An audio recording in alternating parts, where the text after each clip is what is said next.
Highways ఈరోజు నిమ్స్ ఆసుపత్రి Nizam institute of medical sciences ఒకప్పుడు ఉమ్మడి ఆంధ్రప్రదేశ్లో టాప్ హాస్పిటల్ అంటే అదే. గవర్నర్ ఏంటి, మంత్రులు ఏంటి, ఎవరైనా సరే ఆసుపత్రికి వెళ్ళాలి.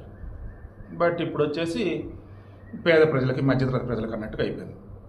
ఇప్పటికీ డబ్బున్న వాళ్ళు కూడా బయట కార్పొరేట్ హాస్పిటల్స్ అన్నప్పుడు ఫస్ట్ నిమ్స్కి ప్రిఫరెన్స్ ఇస్తారు. ఇక image hospital, Yashoda hospital, KIMS, AIG, something చాలా వచ్చినాయి కాబట్టి గోకిలేటెడ్వి. నిమ్స్ అంటే ఒక ప్రతిష్ఠిత సంస్థ అండి.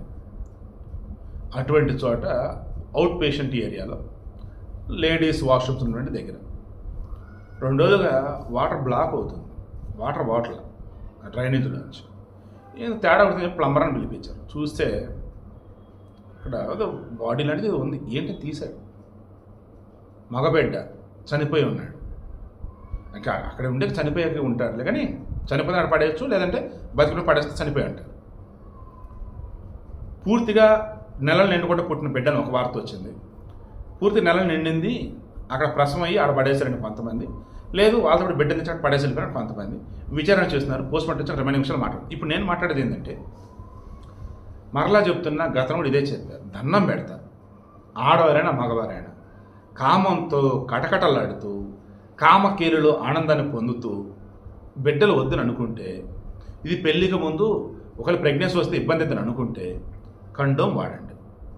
లేదా చెప్పకూడదు బట్ చెప్తున్నా, పిల్లల దేశం చెవులు మూసుకోండి. వద్దులే, నేను చెప్పలేకపోతున్నా, లిమిట్ వదిలేద్దాం. ప్రెగ్నెన్సీ రాకుండా చూసుకోండి. ప్రెగ్నెన్సీ వచ్చింది అనుకుంటే ఏం చేయాలంటే మీకు ఆలోచించుకోండి. వన్స్ కడుపులో బిడ్డ పడింది అంటే ఎర్లీ డేస్లో డాక్టర్ కాసి ఆపరేషన్ చేయించుకోండి. లేదు నెలలు నిండుతున్నాయి అన్నప్పుడు ఇంకా బిడ్డ పుట్టాలి అనుకుంటేనే ఉంచుకోండి.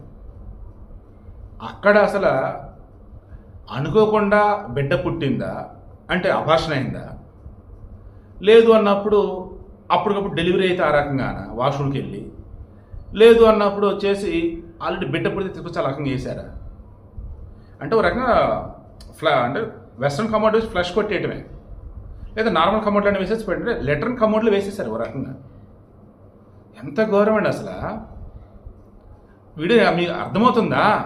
నిమ్స్ లాంటి పెద్ద సంస్థ అండి, ఆ పెద్ద ఆసుపత్రి అండి, అక్కడ వాళ్ళే గుర్తించలేపారు అసలు ఎవరు ఈ రకం చేశారని వాళ్ళకి తెలియట్లే ఇప్పుడు కూడా వాళ్ళకి. అంటే బిడ్డలని చంపడానికైతే ఎన్నో జాగ్రత్తలు తీసుకుంటూ ఉన్నారు, ఎవరు దొరకకుండా చంపేస్తానికి. ఆ బిడ్డల్ని కనే ముందు జాగ్రత్తలు తీసుకోవట్లా, సెక్స్ అప్పుడు జాగ్రత్తలు తీసుకోవట్లా, పోనీ పుట్టిన తర్వాత కాపాడుతున్న విషయంలో జాగ్రత్తలు తీసుకోవట్లా, చంపడానికి జాగ్రత్తలు తీసుకుంటున్నారు, చంపింది ఎవరో తెలియకుండా జాగ్రత్తలు తీసుకుంటున్నారు. ఏం బతుకులరా బాబు అసలు, ఆడోలేనా మగోలేనా? బాధేస్తుంది నాకు వీడియోలు ఇవ్వాలని. ఇటువంటివి అసలు చాలా మంది వీడియోలు ఇవ్వడానికి నాకు ఇది బాధపడుతూ కూడా వీడియో ఎందుకు ఇస్తానంటే, ఇంకో ప్రాణం పోకూడదని. బిడ్డలు లేనో తెలిసింది ఆ బాధ ఏంటో. బిడ్డల కోసం ఐవీఎఫ్ సెంటర్ చుట్టూత గుళ్ళు గోపురాలు అంటూ చర్చిలు మసీదులు ఎంతమంది తిరుగుతున్నారు నేను చూస్తున్నా కదా. 40, 50, 60 సంవత్సరాలు కూడా బిడ్డలు లేక అల్లలాడుతున్నారు ఎంతమంది ఉన్నారు. అట్లాంటిది ఇంటర్మీడియట్ వాళ్ళకి, 10th వాళ్ళకి, డిగ్రీ వాళ్ళకి పిల్లలు పుట్టేస్తున్నారు. ఏంటంటే పెళ్లి కాలేదు, పెళ్లి కాకముందు సెక్స్ చేసుకున్నారు, అక్కడ పిల్లలు పుట్టేస్తున్నారు. వాళ్ళు ఏం చేస్తున్నారంటే పిల్లల్ని ఆడబడితే ఆడ పడేస్తున్నారు, చంపేస్తున్నారు. ఇది ఇప్పుడు కూడా అటువంటి బాపతి, ఇది వేరే డౌట్ ఏం లేదు. జాగ్రత్త, ప్రికాషన్స్ తీసుకోండి. లేదు కడుపులో బిడ్డ పడిందంటే డాక్టర్ని కలిసి మా సాకలేమో మా వల్ల కాదంటే అబార్షన్ చేస్తారు. అంతే తప్ప బిడ్డ పుట్టేదాకా ఉండి పుట్టిన తర్వాత చంపేద్దాం ఆలోచన చేయగలను.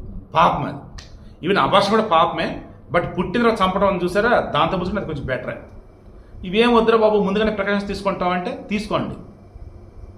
ఓకేనా? స్పెర్మ్ అనేది ఆ లేడీ ఇంటర్నల్గా వెళ్ళకుండా చూసుకోండి.